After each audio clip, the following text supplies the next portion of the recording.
Big news. We are going racing. That's right. The Broadview 200 in Montana. It's a 200-mile desert race as part of the Yellowstone Off-Road Racing Series. And they're partnered with Ultra 4, so we race the day before Ultra 4 cars go. There's trophy trucks also. And yeah, it's going to be a cool race. That's in another month and a half. And got some work to do before that, so we gotta build a race car.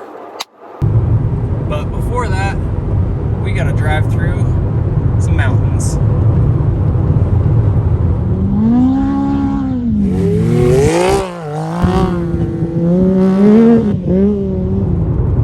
Alright, that is a freaking beautiful wide body Supra through some beautiful mountains.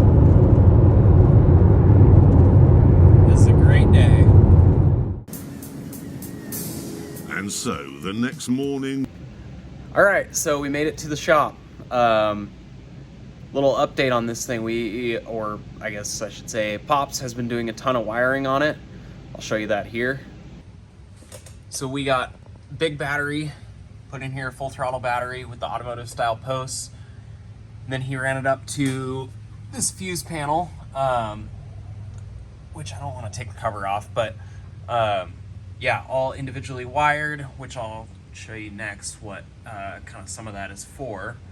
Comes down, it's all sheathed and in this conduit, and then as you can see, he daisy chained the zip ties together like that, where there's one big zip tie.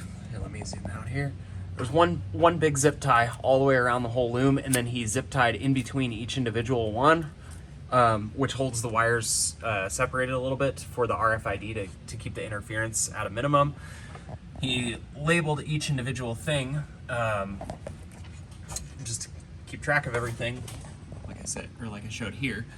But now we also have the full Nav Atlas radio system with helmet intercoms right there and there. And then the passenger intercom system, and got the full sides for the full Nav Atlas system now. And then we have over, let's see, on the hand controls, on the left side, you can't really tell here, the push to talk for the driver control. And then right here, that coil, which I'm going to mount up on the steering wheel here in a bit, is for one of the horns, and then another horn right there.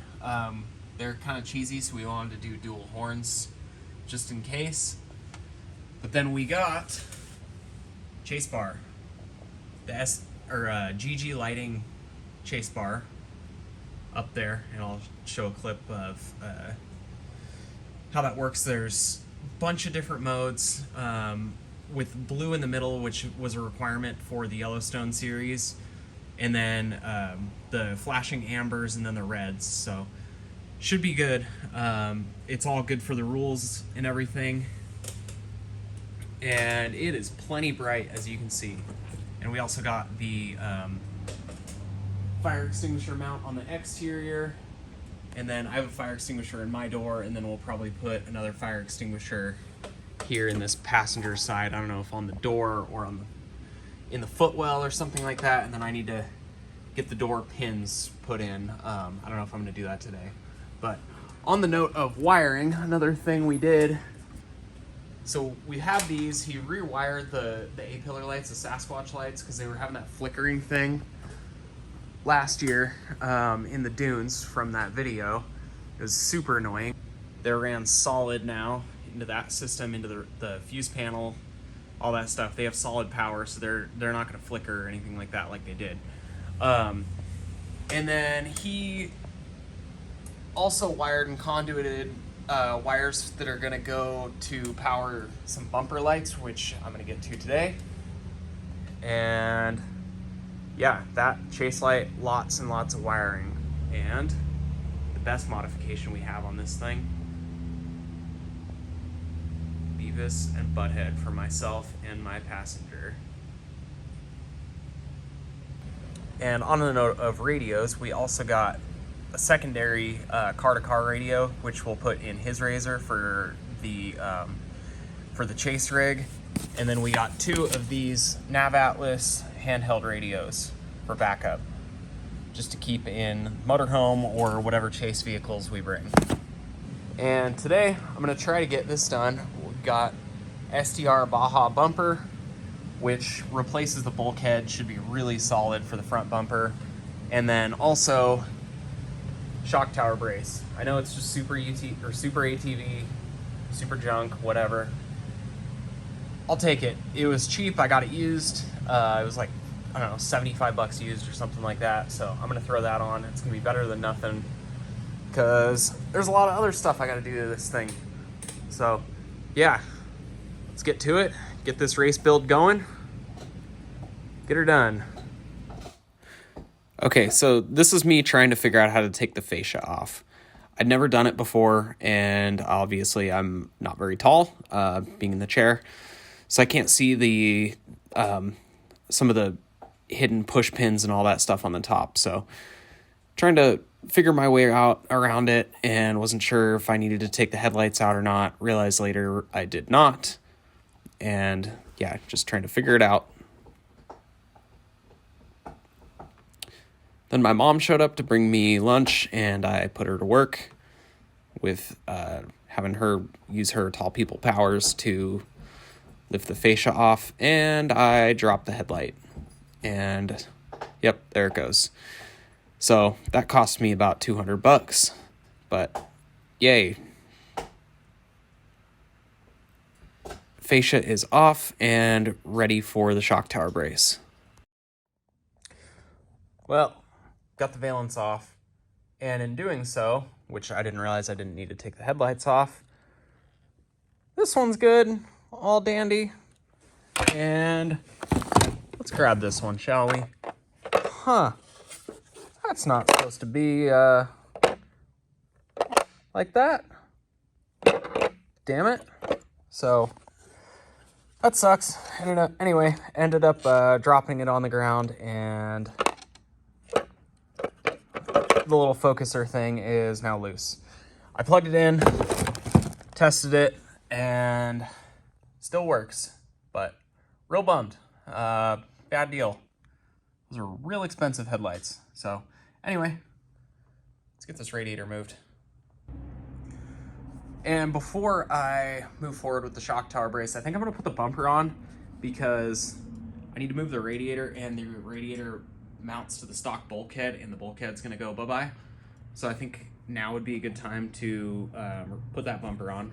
So to do so, gotta use this sweet, sweet Harbor Freight Badlands jack to lower this thing down onto the ball joints to hopefully, let's see, I'm gonna go up like this, get the thing in the lower position, and we're gonna lower it down onto these blocks.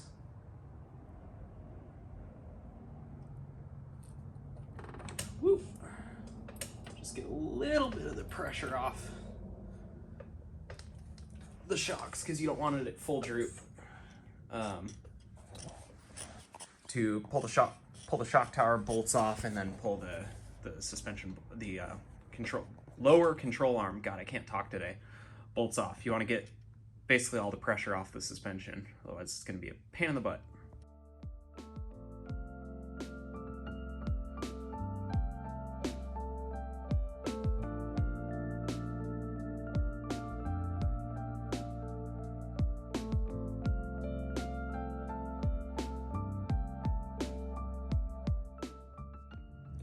Bulkhead is free. That took way longer than it should. I ended up zip tying the radiator up just so it's not hanging off the hoses and stuff, and then so I could move it out of the way a little bit. It's just held on by four 19 millimeter bolts, the bulkhead that is, and with 19 millimeter lock nuts. Anyway, this thing is flimsy. Okay, even if you're not going to do a bumper, I highly recommend replacing this bulkhead. This thing is cheesy, thin, stamped steel, weighs nothing. Like, Yeah, it's garbage. That new bumper, it's gonna be tough. And another reason to replace the bulkhead is that it's something that the Shock Therapy guys in their X3 video talked about. These control arm, the front control arm mounts, these bolts, they're single shear, and they're kind of, well, sort of double shear, where as in they're supported on both sides, but basically they're single shear with the chassis right there. That bulkhead kind of makes them double shear, so it kind of makes them supported on both sides, but with it being flimsy like that, over time, these bolts right here will wallow out the hole in the frame, and then you'll have your control arms are loose in the frame, and that's really, really not good. So with the thicker bulkhead, it's a big, thick steel plate, gives a lot more support to your control arms, and will keep your frame from wallowing out and keep you from getting egg-shaped holes through your frame. And you can't really replace your frame, or the forward bulkhead part of your frame. I mean, you can, but it's a lot of work. And yeah, not really worth risking if, yeah, with just $100 aftermarket bulkhead. All right, so I got the bumper on. Big ass bulkhead, as you can see. She sticks out a fair bit, but I think once I get the valence on, it'll be better. However, one little design flaw they have, I'm using the OEM hardware. The shoulder on the lock nut, the stock one, hits that weld.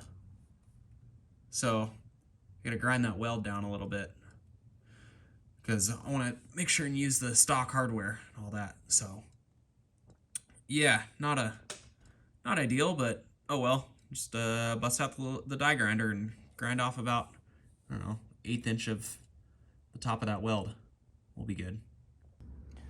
All right, so I just finished. I had to grind a little bit of the weld off, which sucks. I don't like doing that on a brand new part. And then I chamfered the shoulder a little bit too, so of the two top nuts. So I'm gonna hit this with some black Rust-Oleum. Well, clean it first, but hit it with some Rust-Oleum and then throw it back on there. So SDR, if you're watching this, which I know you're not, but if you were watching this, your welds don't line up. Too big. Just drop that down like 1/4 inch, maybe a little more. All right, finally got the bumper on. Took way too long. Got those welds ground down, painted, the nuts, the top 2 nuts chamfered. The bumper looks good. Now to add that shock tower brace. So I just got to pull the top 2 shock bolts. Radiator's already loose and it'll be out of the way in a second. I just got to pull those 2 zip ties, wrestle that out of the way, slip it in there, and then bolt it up. And I don't know if Pops put those 2 horns in the way. I think it bolts up to that bolt right, or that hole right there. I'm hoping, because he mounted those pretty nicely and I don't want to have to move them and find somewhere else to put them. But yeah, making progress.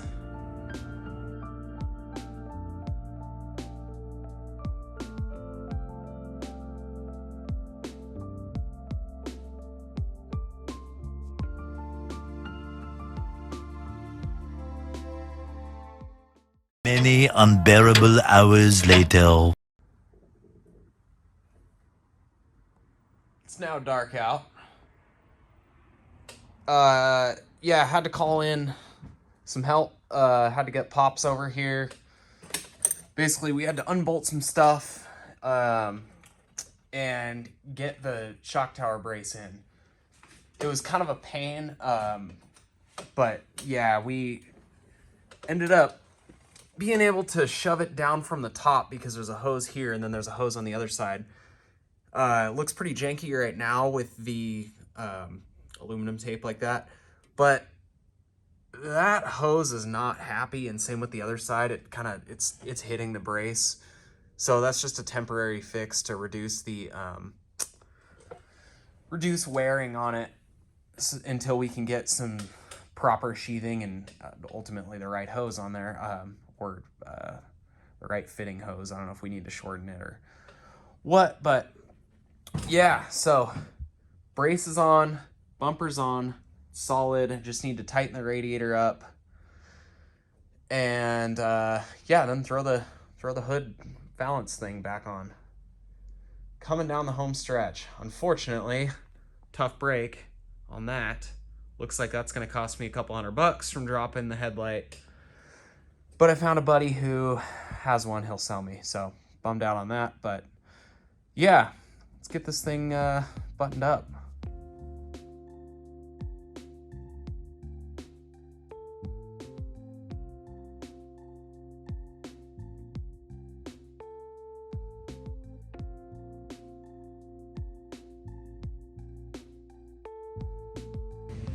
And this is the basic setup of what we have. So we have these two Nav Atlas handhelds, and then I added the actual car-to-car radio.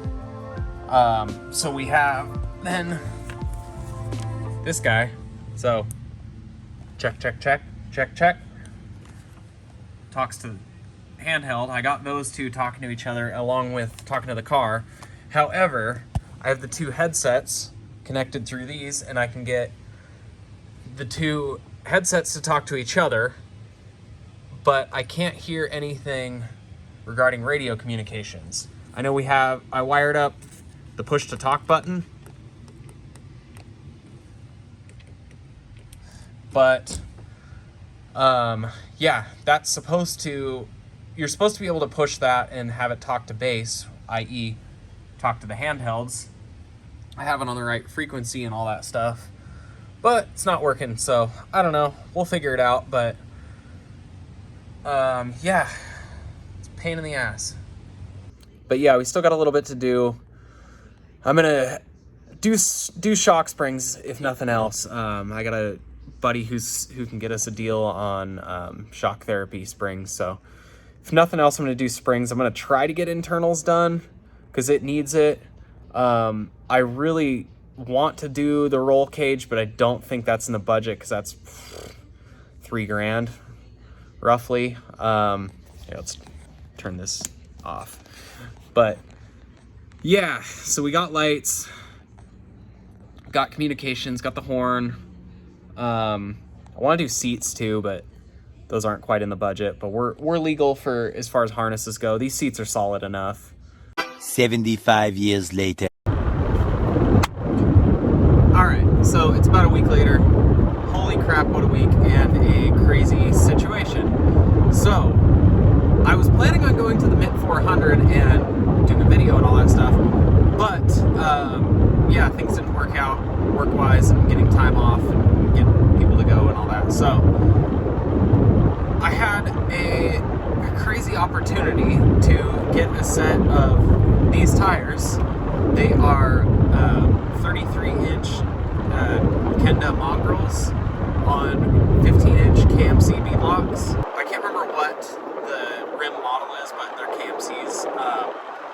And 6x1 offset, I want to say. They're stock offset, I know that. Anyway, I got these from the legend Chris Blaze, who, if you don't know, he raced Dakar, and he raced Dakar for Red Bull KTM back in the day, in I think the early 2000s and that sort of thing. And where I knew him from was he was in Dust to Glory, racing bikes for the factory Honda team.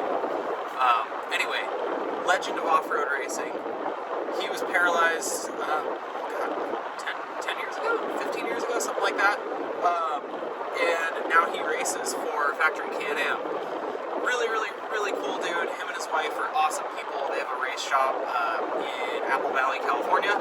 Anyway, long story short, I ended up buying these wheels from him that are takeoffs from his pre-runner, I believe. They're in really good shape, as you can kind of see, the tires. Anyway, this has been a really weird, random video, and there's going to be a lot more coming on this build. I'm going to do roll cage, seats, we already got harnesses. I'm going to figure out a navigation system. For this race, I'm just going to use my phone and, what is that program? Nav? What is it? The program everyone uses, Nav something or other. Anyway, we're going to pre-run and take notes like that on my phone and just use like a quad lock mount or something like that. But, so yeah, I'm going to do cage, seats, hopefully before the race,